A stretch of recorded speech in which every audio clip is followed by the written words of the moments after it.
सही कहा है किसी ने, दूसरे के साथ किया गया बुरा बर्ताव आपके बर्बादी के सारे रास्ते खोल देता है। अगर आप किसी के साथ गलत करते हो तो आपके साथ भी जरूर गलत होगा। उस वक्त शायद ये बात आपको समझ में ना आए, लेकिन देर से ही सही आपके कर्मों की सजा आपको जरूर मिलती है। आप इससे कभी बच नहीं सकते। जो आपने किया है उसका अंजाम आपको हर हाल में भोगना ही पड़ेगा। अगर आप किसी का दिल दुखाते हो या अगर आप किसी के साथ बुरा करते हो तो देर से ही सही, लेकिन कभी ना कभी आपको आपके कर्मों का फल भोगना पड़ेगा। आइए इस बात को हम एक कहानी की मदद से समझने की कोशिश करते हैं। गौतम बुद्ध हर दिन की तरह उस दिन भी सभा कर रहे थे। तब तक एक ने उनसे पूछा कि गौतम बुद्ध, कर्मों का फल कैसा मिलता है? कृपया इस बारे में आप मुझे समझाएं। गौतम बुद्ध कहते हैं, एक समय के बाद रामू और श्यामू नाम के एक गांव में दो भाई रहते थे। श्यामू अक्सर रामू को देखकर जलता था, क्योंकि रामू स्वभाव से बहुत अच्छा था, लेकिन श्यामू का स्वभाव ऐसा नहीं था। उसके दिल में दूसरों के लिए कोई दया नहीं था। वो हमेशा दूसरों का अनादर करता और उन्हें नुकसान पहुंचाता रहता था। धीरे धीरे काफी वक्त गुजर गया। रामू श्यामू के माता पिता अब इस दुनिया में नहीं रहे।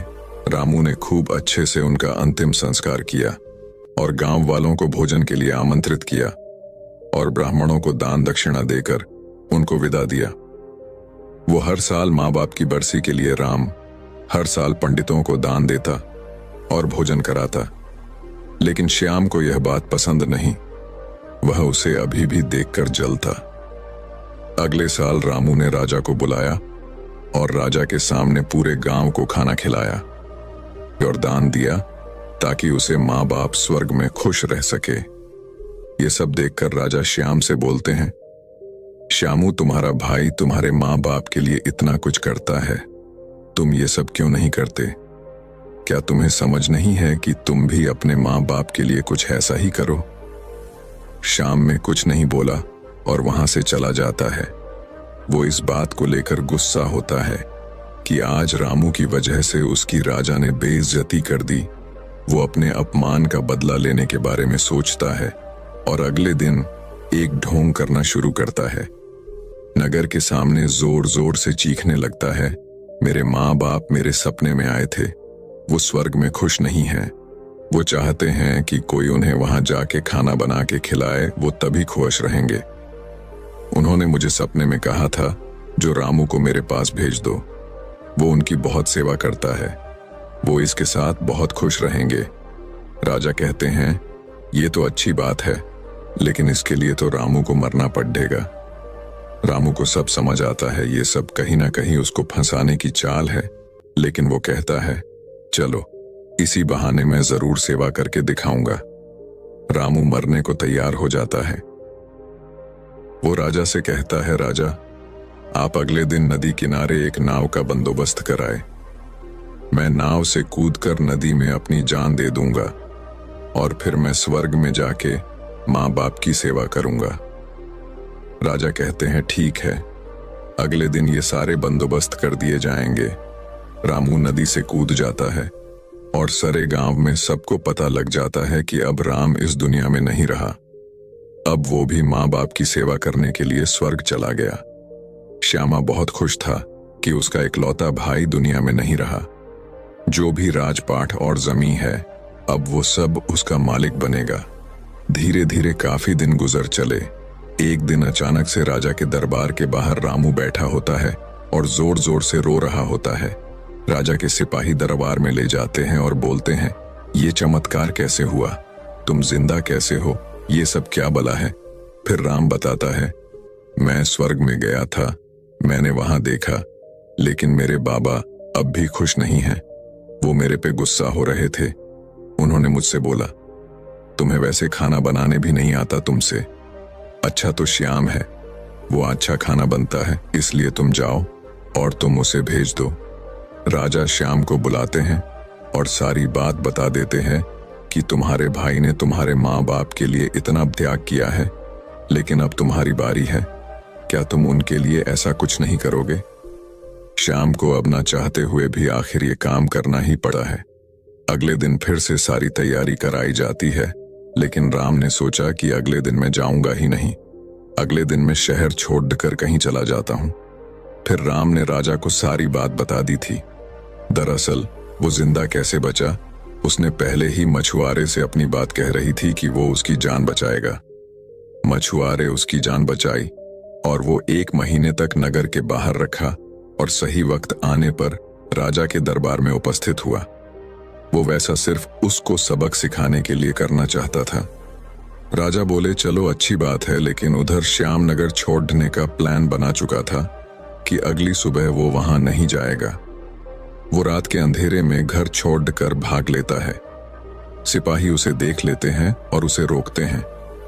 वो द्वारपाल के साथ लड़ाई करता है और एक को धक्का देकर वहीं गिरा देता है और पत्थर पर गिरने की वजह से उसे सिर को चोट लगती है और एक सिपाही वहीं मर जाता है। आखिरकार ये सारी बात राजा को पता लग जाती है। राजा उसे माफ करने वाले थे, लेकिन वो अब और गुस्सा हो जाते हैं। फिर अगली सुबह उसे नाव से वैसे धक्का दे दिया जाता है और वो उस नदी में डूब जाता है। अब उसे अपनी गलती का बहुत अफसोस होता है कि यह सब उसने ये क्या किया। जिंदगी की आखिरी मौके पर भी वह दूसरों का बुरा ही करना चाहा और आखिर में उसे भी अपने जान से हाथ धोने पड़े। तब गौतम बुद्ध समझाते हैं, कर्मों का फल ऐसा ही होता है। बुरे इंसान को आखिरी वक्त तक सही और गलत की पहचान नहीं होता। जिंदगी ऐसी ही नहीं चलती, जिंदगी समझने की चीज है। उसने महात्मा से पूछा, कर्म कैसे बनते हैं? फिर महात्मा ने बोला, अच्छे कर्म के बनने से पहले हमें इस पर ध्यान देने की जरूरत है कि आखिर अच्छे कर्मों बनने का सबसे पहला पड़ाव क्या है।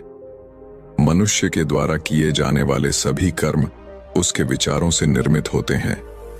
हमारी सकारात्मक या नकारात्मक सोच विचारों को जन्म देती है और वही विचार कर्म बनते हैं।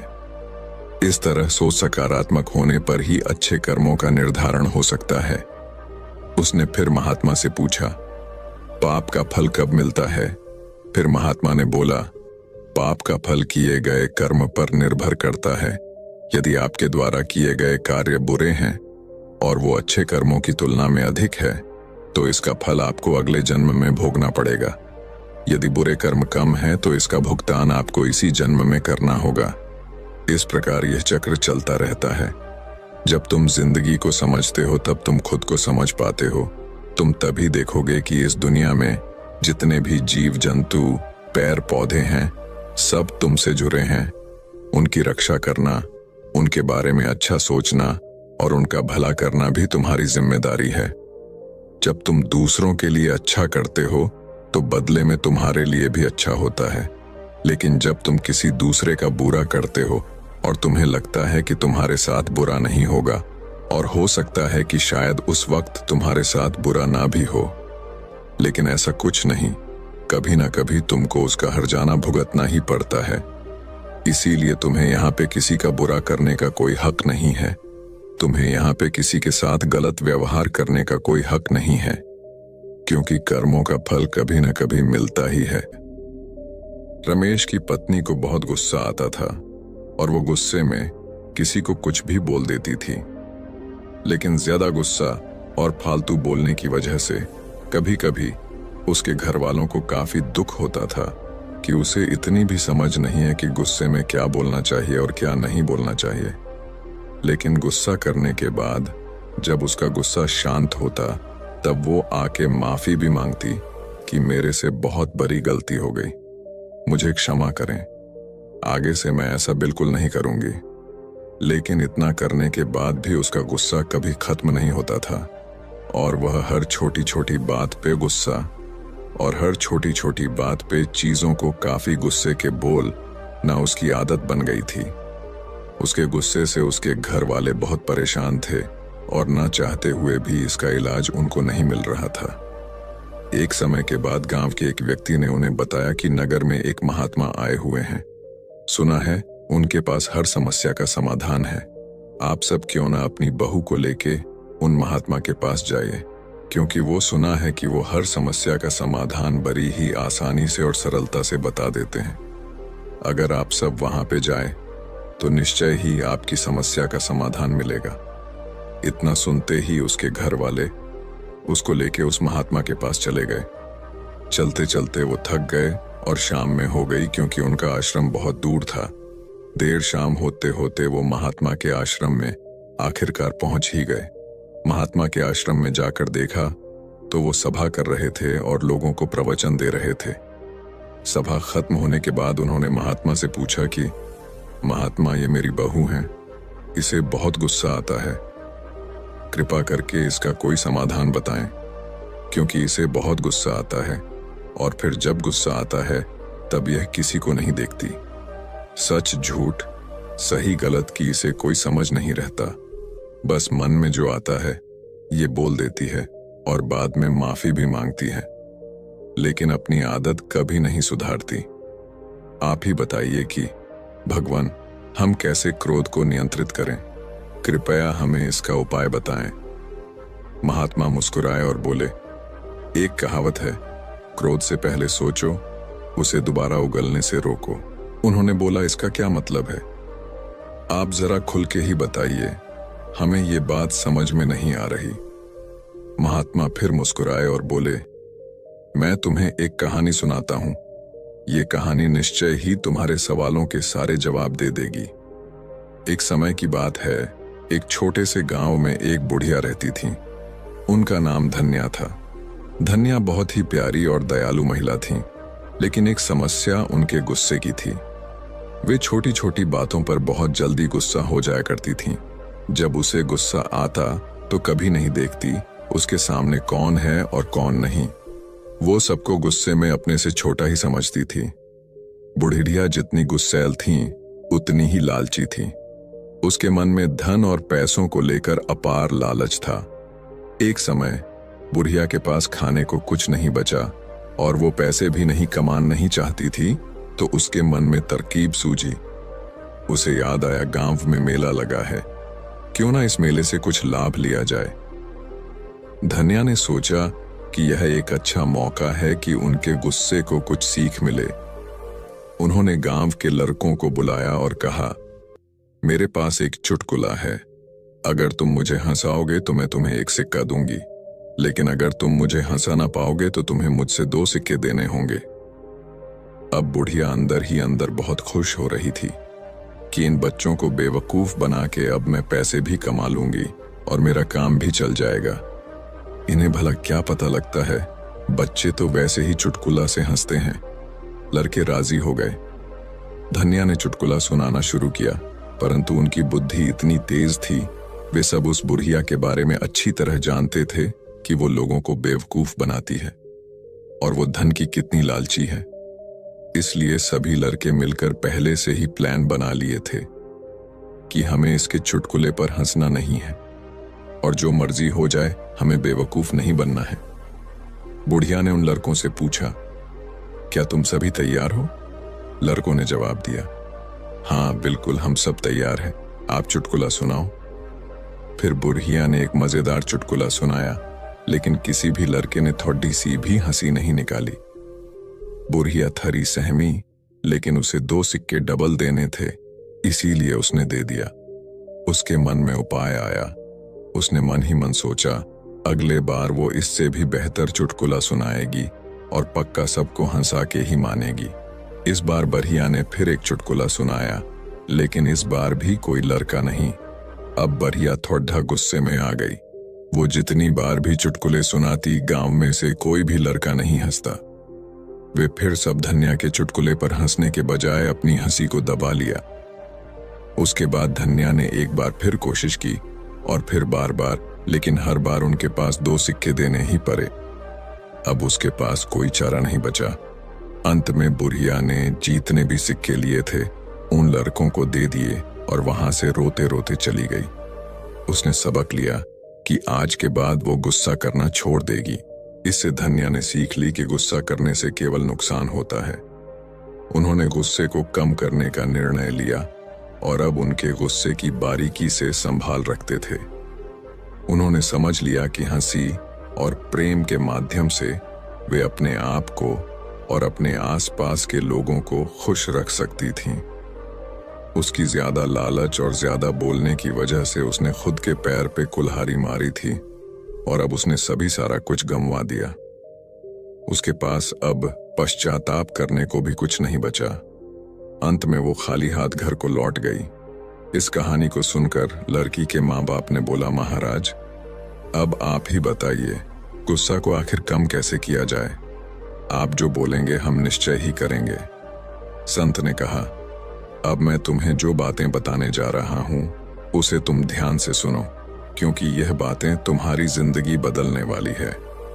कम गुस्सा रखने के कई फायदे होते हैं जो हमारे स्वास्थ्य, संबंध और मानसिक स्थिति को सुधार सकते हैं। 1. स्वास्थ्य सुधार। ज्यादा गुस्सा रखने से हमारे शारीरिक स्वास्थ्य पर बुरा असर पड़ता है। गुस्से के कारण हृदय रोग, उच्च रक्तचाप, मानसिक तनाव और अन्य स्वास्थ्य समस्याएं हो सकती हैं। ये सच है। ज्यादा गुस्सा इंसान को बीमार बना देता है और ज्यादा गुस्सा करने से इंसान चिड़चिड़ा भी बन जाता है और एक गुस्से वाला इंसान हमेशा अंदर से बीमार ही रहता है। कम गुस्से से शारीरिक स्वास्थ्य सुधरता है।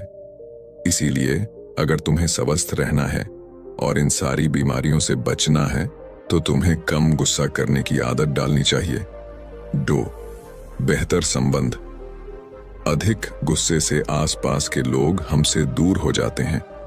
कम गुस्सा रखने से हम अपने परिवार, दोस्त और समाज में अच्छे संबंध बना सकते हैं, क्योंकि गुस्से में हम हमेशा दूसरों की बेइज्जती करते हैं और हम प्यार भरे शब्द उन रिश्तों में नहीं बोल पाते जहां बोलना चाहिए। और जहां पे प्यार भरे शब्द नहीं, वहां पे भला रिश्ता कैसे रहेगा? क्योंकि रिश्ते प्रेम के सहारे चलते हैं। और जिन रिश्तों में प्रेम नहीं, और जिन रिश्तों में तुम प्यार से बात नहीं करोगे, तुम प्यार से बोलोगे नहीं, वहां पे भला रिश्ते कैसे टिकेंगे? इसीलिए रिश्ते को संभालना है तो पहले प्यार से बोलना सीखो। लेकिन तुम प्यार से तभी बोलोगे जब तुम्हें कम गुस्सा आएगा। इसीलिए ये जरूरी है कि तुम कम गुस्सा करो। 3. बेहतर निर्णय। कहते हैं एक अशांत मन कभी भी सही फैसला नहीं ले सकता। इसलिए सही फैसला लेने के लिए मन का शांत होना जरूरी है। लेकिन मन तभी शांत होगा जब तुम्हें गुस्सा कम आएगा। जब तुम्हें गुस्सा आएगा तो मन हमेशा तुम्हारा अशांत रहेगा। फिर भला तुम ही बताओ, तुम सही फैसले कैसे ले सकते हो? और जब तुम सही फैसले नहीं लोगे तो भला वह जिंदगी का मतलब क्या है? तुम्हारा अस्तित्व ही क्या रह जाएगा? इसीलिए सही फैसले हमारे जिंदगी को बनाते हैं। गुस्से में हम अक्सर उचित निर्णय नहीं ले पाते हैं। कम गुस्सा रखने से हम ठीक से सोच सकते हैं और बेहतर निर्णय ले सकते हैं। 4. मानसिक शांति। जब हम गुस्से में होते हैं तो हमारी मानसिक स्थिति पर अच्छा प्रभाव पड़ता है। कम गुस्सा रखने से हमारी चिंता कम होती है और हमें शांति का अनुभव होता है। ज्यादा गुस्से में होने से हम अक्सर उच्च स्थितियों में नुकसान उठाते हैं। कम गुस्सा रखने से हम अपनी उच्च स्थिति और सम्मान बनाए रख सकते हैं। इन सभी फायदों से स्पष्ट है कि कम गुस्सा रखना हमारे जीवन को कई तरह से सुधार सकता है और हमें एक सकारात्मक और स्वस्थ दिशा में ले जा सकता है। इतना सब सुनने के बाद लड़के ने कहा, मुझे समझ में आ गया कि कम गुस्सा होने के कितने सारे फायदा है। आप अब कृपा करके आप मुझे ये बताइए कि गुस्सा को कम किया कैसे जाए, क्योंकि अभी के लिए ये सवाल जरूरी है। फिर महात्मा ने बोला, तो सुनो। उन्होंने कहा, अभ्यास, ध्यान और चुप रहना।